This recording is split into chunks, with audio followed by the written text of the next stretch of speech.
Alors, bonjour tout le monde, bienvenue à une autre de ces merveilleuses périodes où vous avez la chance d'avoir votre enseignant de façon virtuelle. Donc, ça me fait plaisir de vous accueillir encore une fois et vous aurez probablement compris que si je ne suis pas ici aujourd'hui, c'est que je dois m'affairer à préparer bien sûr le spectacle de ce soir.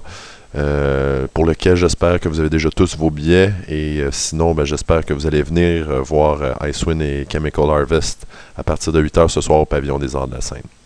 Donc cela dit, malgré mon absence, bien évidemment, j'avais l'intention de vous faire travailler un peu et être en mesure là, qu'on avance tout de même. Donc l'objectif aujourd'hui, c'est d'avancer et de faire quelques exercices en utilisant justement la convention des signes qu'on a vu au dernier cours, ainsi que les formules qu'on a vues au dernier cours. Bien sûr, les exercices qu'on va faire sont des exercices qui proviennent de la liste de devoirs que vous avez à faire pour l'examen. Donc, on peut commencer tout de suite.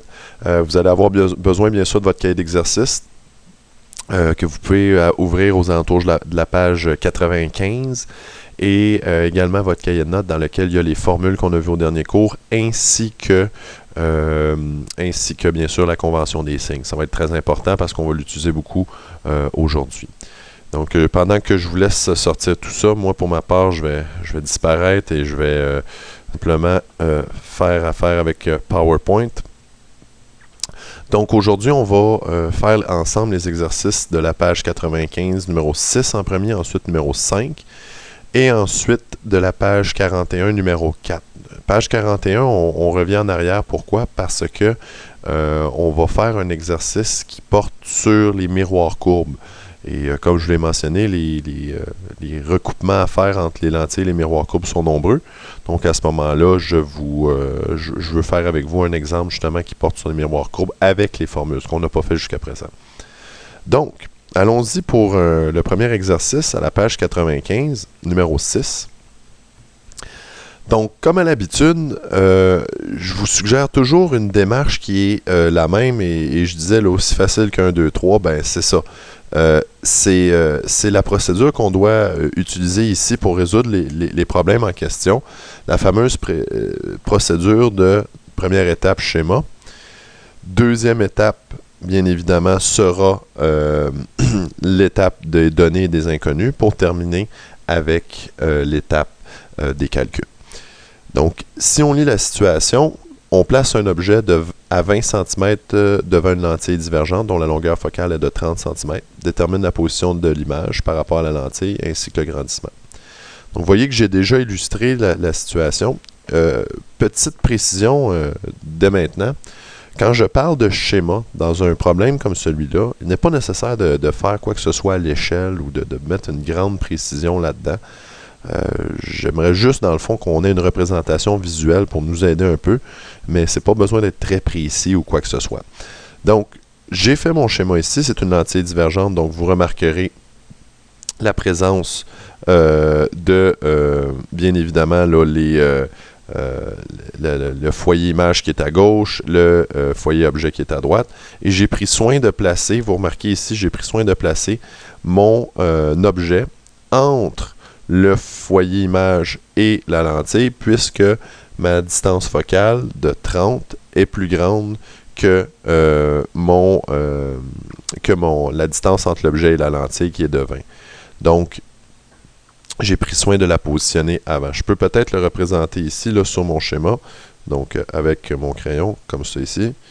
Donc, je vais prendre mon crayon ici, comme ça. Et donc, ce que je voulais dire, c'est que cette distance-là, la distance focale ici, donc, représente 30 cm, alors que cette distance-là représente 20. Donc, c'est le genre de choses auxquelles il faut faire attention quand on fait nos schémas, d'au moins représenter correctement les positions relatives de chacun des éléments. Donc, 30 et 20. Je vais effacer ça parce que ce ne sera pas nécessaire. Oh, je reviens. Laissez-moi juste revenir quelques instants. Je suis allé trop vite. Donc, je vais juste simplement effacer mes différents objets que j'ai ici. Donc, juste revenir avec ma souris. Désolé. Donc, voilà. Je vais être en mesure d'effacer ça dans quelques instants. Il ne veut pas. Vous voyez, même à distance, j'éprouve des fois des difficultés avec je vais y aller avec ma souris, ça va aller plus simple, ça va être plus simple comme ça. Donc, vous voyez, je vais effacer tout ça. Et voilà. Donc, ce que je vais faire maintenant, c'est, je vais illustrer le schéma. Donc, je vais illustrer les rayons lumineux. Donc, qui partent de mon objet. Donc, je pourrais utiliser, par exemple, la loi du rayon parallèle qui se dirige vers le foyer image, plutôt. Donc, ça, c'est la première loi au niveau des lentilles. Si vous allez voir dans votre tableau. Donc, le rayon ici qui est incident, vous pouvez mettre peut-être une petite flèche pour indiquer qu'il est incident. Donc, théoriquement, devrait aller au foyer image, mais là, bon, il ne peut pas aller au foyer image, bien sûr, parce que il reviendra en arrière. Donc, je vais prolonger mon rayon à partir du foyer image. Là, vous voyez que ce n'est pas très précis, là, je suis à main levée. Et ensuite, je vais illustrer mon rayon réfracté. Donc, vous comprendrez que vous pouvez faire ça à la règle, ce sera beaucoup plus précis. Je pourrais utiliser la loi du centre également. Donc, un rayon qui passe par le centre n'est pas dévié. Voilà.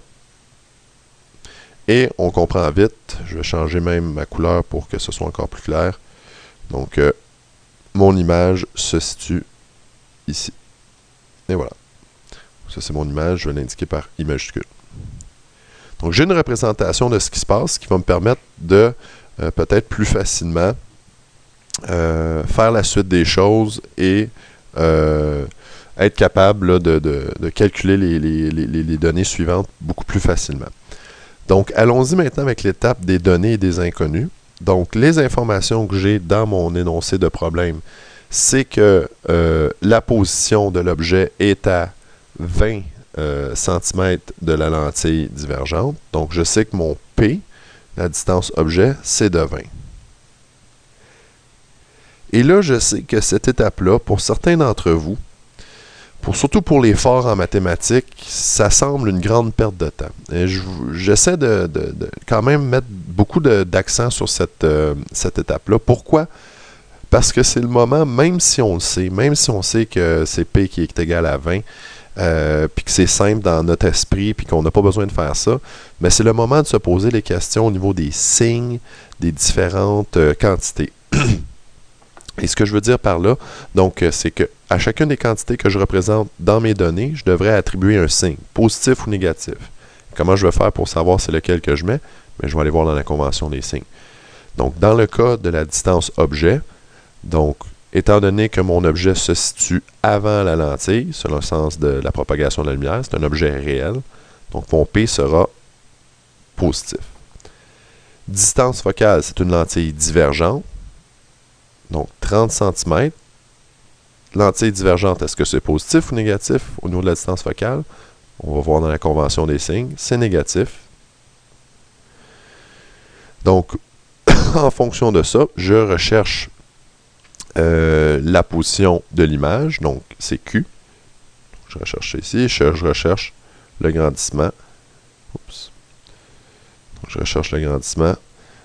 C'est une inconnue également. Donc, c'est pour ça ici, je n'arrive pas à mettre mon point pour mon point d'interrogation, mais on comprend que c'est une inconnue. Et voilà. Maintenant, donc j'ai identifié mes données, j'ai identifié mes inconnus.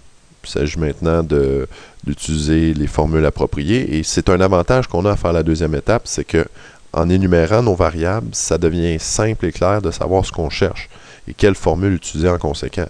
Donc, vous comprendrez ici que si j'ai P, j'ai LF et que je cherche Q, bien, la première formule à laquelle je vais penser, bien évidemment, c'est 1 sur LF est égal à 1 sur P plus 1 sur Q. Et je vais ensuite remplacer dans cette formule-là. Donc, 1 sur LF, donc c'est 1 sur LF, donc moins 30 cm. Pas obligé de mettre les unités de mesure ici. On les ajoutera à la toute fin. 1 sur 20 plus 1 sur Q. Mon inconnu que je recherche ici. Donc, ben, ce que je vais faire maintenant pour isoler mon paramètre Q ici, donc toute la fraction 1 sur 20, je vais l'envoyer de l'autre côté. Ça va devenir négatif. Donc, ça va devenir... Et là, ici, vous avez un négatif au dénominateur. Donc, vous pouvez mettre ça au numérateur facilement. Ça ne change rien. Donc, j'ai moins 1 sur 30 moins 1 sur 20 est égal à 1 sur Q. Bon, pour la suite des choses, plusieurs options, encore une fois. C'est certain que on peut travailler en termes de dénominateur commun, on peut travailler en termes de nombre décimal. Dans tous les cas, l'opération à faire pour trouver le paramètre Q, elle est simple. Donc, moi, ce que j'aime bien faire, c'est d'utiliser ma calculatrice, tout simplement. Donc, je vais faire moins 1 divisé par 30. Ensuite, moins 1 divisé par 20. Et je vais calculer ça et je vais inverser mon résultat. Donc, moi, j'ai une fonction sur ma calculatrice qui est d'inverser le résultat. Et si vous ne la trouvez pas, là, des fois, c'est par exemple la fonction x à la moins 1. Donc, ça veut dire qu'on va inverser le résultat. Donc, ce que je peux faire, je peux vous calculer le résultat pas inversé. Donc, moins 1 trentième, moins 1 vingtième. Donc, ça donne, je vous donne ça à l'instant, donc moins 1 vingtième. Donc, ça donne moins 0,083 périodiques. J'espère que vous avez validé cette information-là, vous pouvez vérifier. Donc ça me donne 1 sur Q.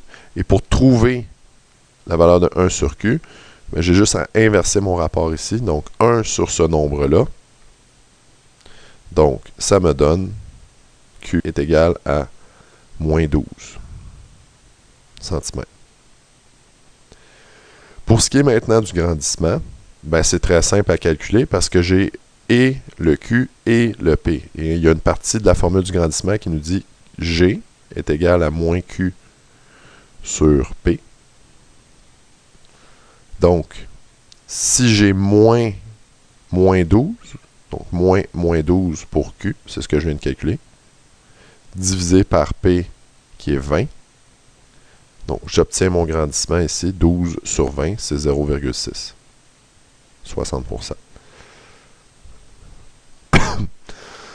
Donc, et voilà.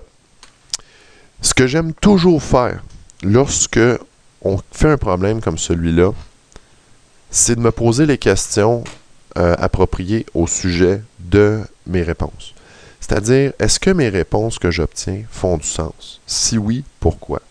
Bien, quand je regarde, par exemple, le paramètre Q ici qui est égal à moins 12, est-ce que je m'attendais à cette réponse-là au niveau de mon dessin, par exemple? Ben oui, parce qu'un paramètre Q négatif, ça signifie une image virtuelle. C'est bel et bien ce que j'ai dessiné ici, ça marche.